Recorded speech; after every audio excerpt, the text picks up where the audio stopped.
एक बहुत बड़ा वाकया होता है। इस सदी का मुस्लिम उम्मा का सबसे बड़ा लीडर, मैं बगैर किसी एक लम्हा सोचे बगैर कहूंगा कि मुसलमान उम्मा का सबसे बड़ा लीडर किरदार के लिए, क्योंकि लीडर किरदार के लिहाज से बनते हैं। लीडर को उसने अपने आप को कभी लीडर नहीं कहा, लीडर को कहने जताने बोलने की जरूरत नहीं होती, उसका किरदार उसको लीडर बनाता है। मुस्लिम उम्मा का सबसे बाकिरदार इंसान अपने बीवी बच्चों नवासियों नवासों समेत शहीद कर दिया गया। अब एक तरफ तो मैं कहूंगा सर कि अक्सर लोग ऐसे मौकों पर कहते हैं और हम कहते हैं कि रज़न बेजाई वो तस्लीमन लिलअमरी वो कालू इन्ना लिल्लाहि व इन्ना इलैहि राजिऊन। लेकिन ये जो मैं पढ़ रहा हूँ ये सैयद खामनाई शहीद के लिए नहीं पढ़ रहा हूँ इन्ना लिल्लाहि व इन्ना इलैहि राजिऊन, ये मैं पढ़ रहा हूँ पूरी मुस्लिम उम्मा के लिए। सैयद को तो मैं कहूंगा कि मुबारक सैयद खामनाई शहीद, तुमने वो दर्जा हासिल कर लिया जो हम ताकतवर जवान होते हुए भी हासिल न कर सके। तुमने 86 साल की उम्र में वो दर्जा वो रुतबा पाया कि तुम्हें हुजूर सल्लल्लाहु अलैहि वसल्लम अपनी बाहों में लेंगे और मौला अली तुम्हारी जुर्रत पे झूम रहे होंगे। ये इन्ना लिल्लाहि व इन्ना इलैहि राजिऊन हम अपने लिए पढ़ रहे हैं, क्योंकि कुछ नहीं रहा। हम धरती पे बोझ हैं, हम अनाज पे बोझ हैं, हम खाते पीते चलते हुए थैले हैं, थैले, इंसान नहीं। मैंने पहले भी कहा था सर कि जब गजा के लिए जो फुटेजेस आती हैं अल्लाह गवाह देखी नहीं जाती, हम चैनल चेंज कर देता हूं, लेकिन एक ख्याल हमेशा दिल में रहता है कि गुनाहगार तो वैसे भी हैं, बख्शिश अल्लाह जाने वो गफूर रहीम में होती है या नहीं, उसकी रहमत का पूरा आसरा है। कोई ना कोई शायद उज़र काम आ जाए, शफाअत मोहम्मद सल्लल्लाहु अलैहि वसल्लम काम आ जाए, लेकिन इसका जवाब क्या देंगे? ये जो हमारे सामने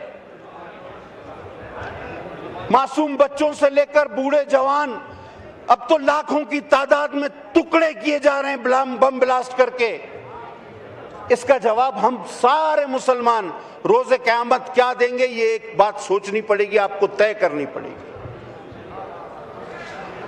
बकौल अशफाक अहमद के कि हम इस दुनिया में इसलिए मार खा रहे हैं कि हम मुसलमान हैं, और हम उस जहान में इसलिए मार खाएंगे कि हमने इस्लाम का नाम इस्तेमाल किया, हमने अपने आप को मुसलमान कहा। मुसलमान ऐसे होते हैं, हम दोनों जहानों में मार खाएंगे।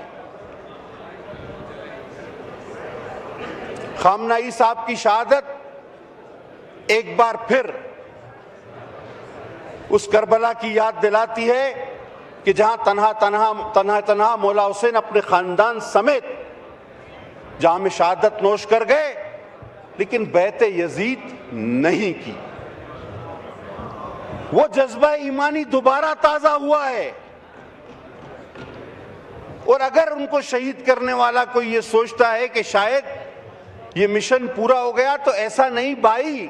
आओ देखो कि कल जो जो कुफ्र के राफजी होने के फतवे लगाते थे, आज वो कहते हैं कि वही एक शख्स मुसलमान निकला है, बाकी हम सारे वैसी बेकार में, मैंने कहा धरती पे बोझ चलते फिरते। आज वो FIR कटवा रहा होगा हुजूर सल्लल्लाहु अलैहि वसल्लम के पास, अल्लाह ताला के हुजूर, और सारे शोहदा उसके साथ खड़े हुए होंगे, और आज वो शिकायत जब दर्ज करा रहा होगा, हम सब का नाम भी उसमें होगा, हम सबका उसमें नाम होगा, और सैयद खड़ा होकर वहां कह रहा होगा कि मालिक मैं तो आपके हुक्म पर खड़ा रहा, पर आपका बाकी सारे कलमा गो जो है वो हम खड़े हैं, हम आपके साथ बैठे हैं, हम आपके साथ लेटे हैं, ये बातें करते रहे, बाकी कुछ नहीं था। जमा खर्च के अलावा कुछ भी नहीं था। हम नहीं कहते कि आप कोई फौज कशी कर दो, हम नहीं कहते खुदा ना खास्ता किसी को कोई बम मार दो, कुछ तो करो। ये मुसलसल अपने ऊपर FIR दर्ज करा रहे हो अल्लाह के हुजूर। मैं वजीर आजम साहब को कहूंगा कि इस FIR में आपका भी नाम होगा कि आप भी पाकिस्तान के सरबराह थे। आपने क्या ऐसा कदम उठाया कि उम्मत मुसलमान इस जुल्म से महफूज रहे। एक इतनी बड़ी शख्सियत ज़ौद व तकवा के हिसाब से, माल और ज़र के हिसाब से नहीं। आपने कई वीडियोस देखी होंगी, मुझे बोलने की जरूरत नहीं सोशल मीडिया पर, कि वो इमाम जो इबा पहने हुए था उसके नीचे जो कुर्ता था वो भी तार तार था, उसके भी धागे और रेशे बाहर आ रहे थे। उसके चप्पल और जूतों की हालत भी आपने देख ली कि वो शायद हम में से कोई भी दोबारा ऐसे बोसीदा जूते और कपड़े न पहने। लेकिन वो इमाम वक्त पे खड़ा रहा। उसे कहा गया कि जनाब आप बंकर में चले, आपको महफूज करते हैं। तो उसने कहा पहले 9 करोड़ अवाम को ले जाओ। उन्होंने कहा सर जगह नहीं। तो उसने कहा मैं इनसे मुख्तलिफ भी नहीं, और मुझे तो वैसे शौक शहादत है। और 86 साल की उम्र में देखें अल्लाह किस तरह नवाजता है सर, किस तरह नवाजता है अल्लाह कि 86 साल की उम्र में उसको वो दर्जा मिलता है कि शायद रहती दुनिया तक बहुत कम लोगों को मिले, सिवाय हमारे अहले बैत, शहादत पाने वाले नौजवान, फौजी नौजवान और दूसरे जो शहादत पाते हैं उनका दर्जा ही अलग है सर। ये FIR जो खामनाई साहब कटवा रहे होंगे उसमें हम सबका नाम तो होगा, सारे मुसलमानों का नाम होगा। और दुश्मन कोई इतना ताकतवर नहीं होता सर, कभी किसी को जब तक अंदर वाला मुखबर न निकले, अंदर वाला बिक न जाए, मीर जाफर मीर सादिक आपके साथ ना हो, कोई दुश्मन इतना बड़ा हमला नहीं कर सकता। और हम मुसलमानों ने शायद वही किरदार अदा किया। हमने क्या किया, हमने आज तक उनके लिए क्या किया, उनके लिए कौन सी ऐसी आवाज उठाई जिसमें असर मौजूद हो। जनाब अली और भी FIR है हम पे, गजा वाले भी अपनी शिकायत अल्लाह ताला के यहां दर्ज कराएंगे तो उसमें भी आपका नाम होगा। और कश्मीर वाली तो आप पर ही बनती है और किसी का नाम ही नहीं होगा। कश्मीर वाली तो सिर्फ हम पर बनती है, शायद और उसमें किसी का नाम नहीं होगा। तने तना हमारा नाम होगा कि हमने कश्मीर को गंवाया और हमारी माएँ बेटियां, जो नौजवान बूढ़े बच्चे बूढ़े किस जुल्म बर्बरियत का शिकार हो रहे थे वो हम देखते रहे और हमने कहा हम साथ खड़े हैं। ये सर साथ खड़े रहने का मकसद क्या है?